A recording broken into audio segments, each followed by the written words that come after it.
Welcome back, YouTube.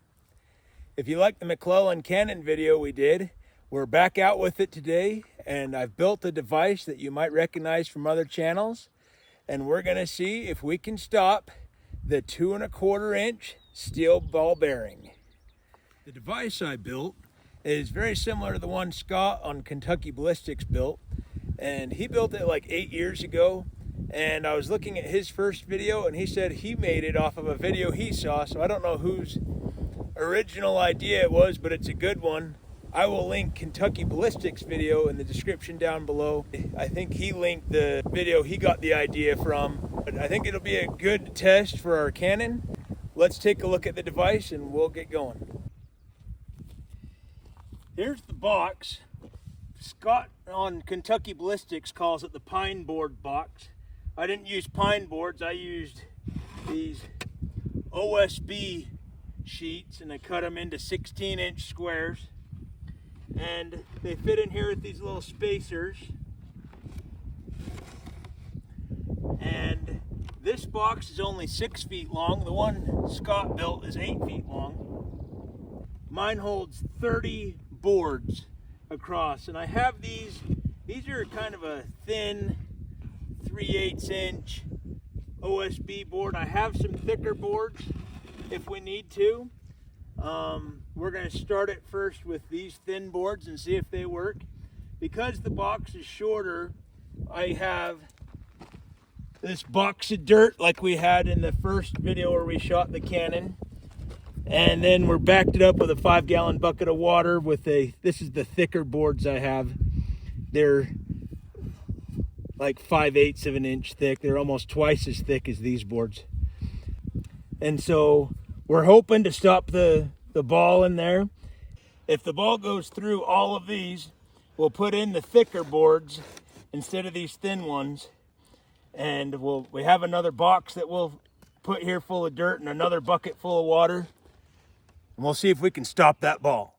Due to the excessive recoil that we had last time,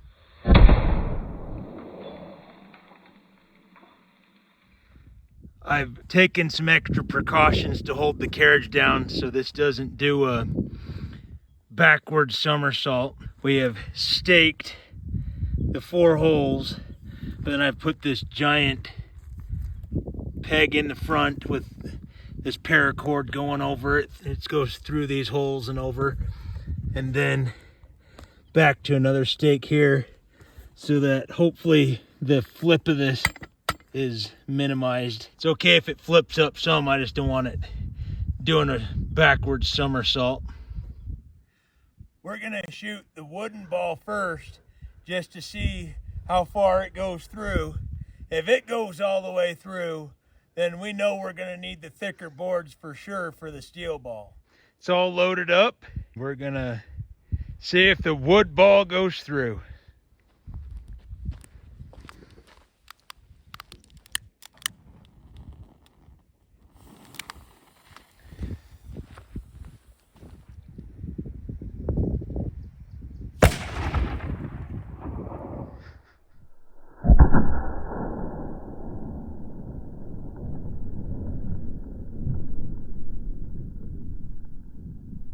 Pretty good.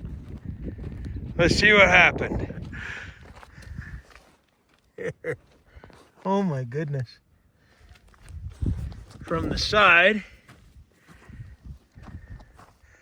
it looks like it went through 1, 2, 3, 4, 5, 6, and it hit this one and hit it hard enough to push it into this one and cracked it.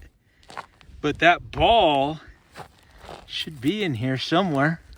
Oh, that's part of that wooden ball. It's different kind. It's all shattered.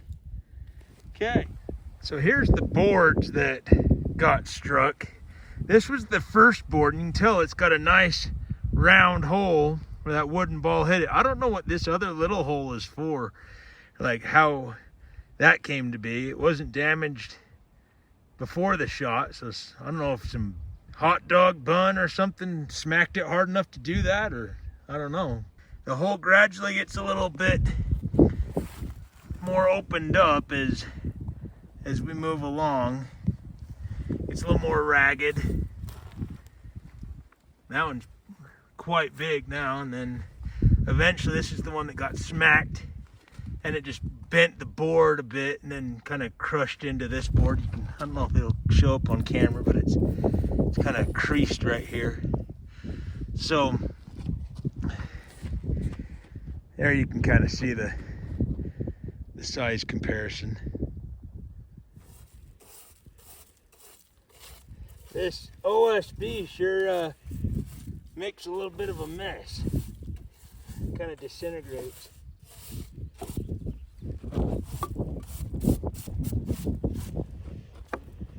All right, put in some new boards. I think we're gonna stick with these thin boards because that wood ball only went through 8 of them. So we'll see if the steel ball goes through all of them and if we have to break out the thicker boards or not. It'll be interesting to try this with some different calibers of rifles or even different types of bullets from the same rifle. All right, let's try the steel ball. The recoil management system held up pretty well, but the wood ball doesn't create that much recoil. It's that heavy steel ball where this will be put to the test. I'm gonna pound those stakes back in before we shoot the steel ball this time. I think we didn't do that last time when the steel ball caused this to do a backward somersault. Now let's try the steel ball and see how far it goes. Same setup this time with the steel ball. We do have the box of dirt and then the bucket full of water at the end. Let's see if it'll go through the whole thing.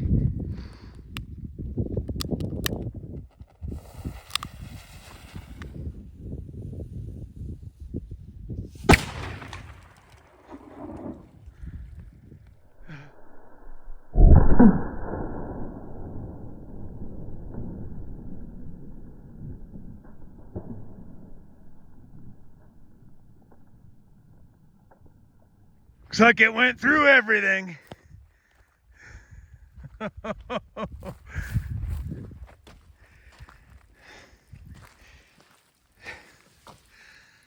Oh dear. It kind of curved up, or I hit higher.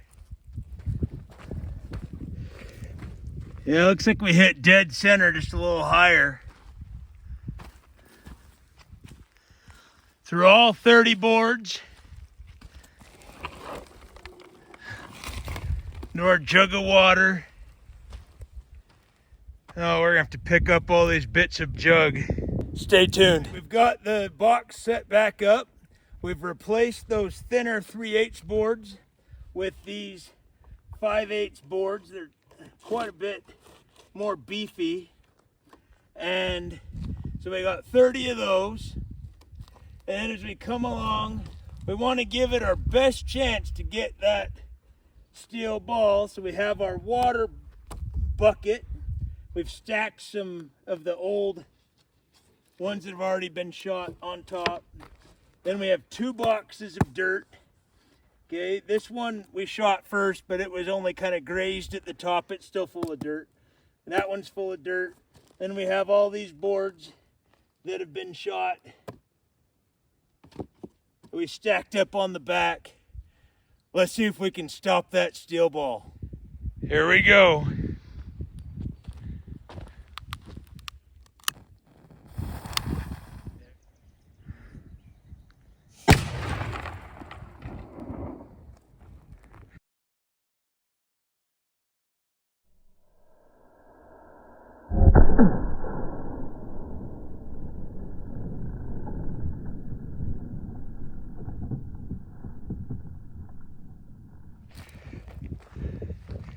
Looks like we hit just a little lower.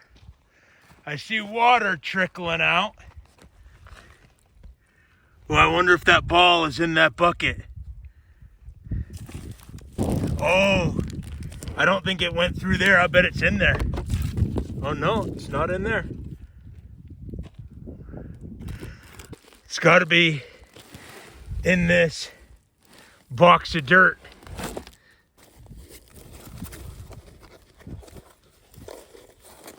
Oh, we got it. The first box of dirt. It's fairly warm. Well, let's wash it off. Doesn't appear to be damaged in the least. We can reuse that. We stopped it. It took 30 5/8 inch OSB boards, a box of dirt, and a bucket of water, but we got it.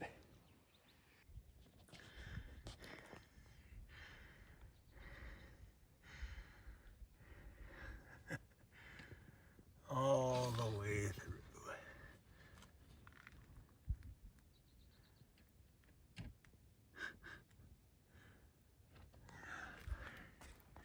If you are interested in one of these McClellan cannons, I think they might have us up there to do a review of their factory, and we'll get to walk through and see how they make them, and we'll get footage of their different inventory and their different styles. So stay tuned for that episode. I'm not sure when they'll have us up there, but that's exciting. That's really exciting. We're definitely going to use this box for other calibers. I know everybody talks about how this hunting rifle is better than that hunting rifle, or this bullet penetrates better than that bullet, but I think this gives us the opportunity to put it to the test. So stay tuned. We're gonna have a lot more footage with the box. We'll have some more handguns. We'll just keep coming out with more stuff. If you like what you're seeing here on Shooting the Breeze, leave a comment. Let us know what you want to shoot next. Let us know what kind of guns you want to see. And don't forget to like and subscribe. Thanks for your support.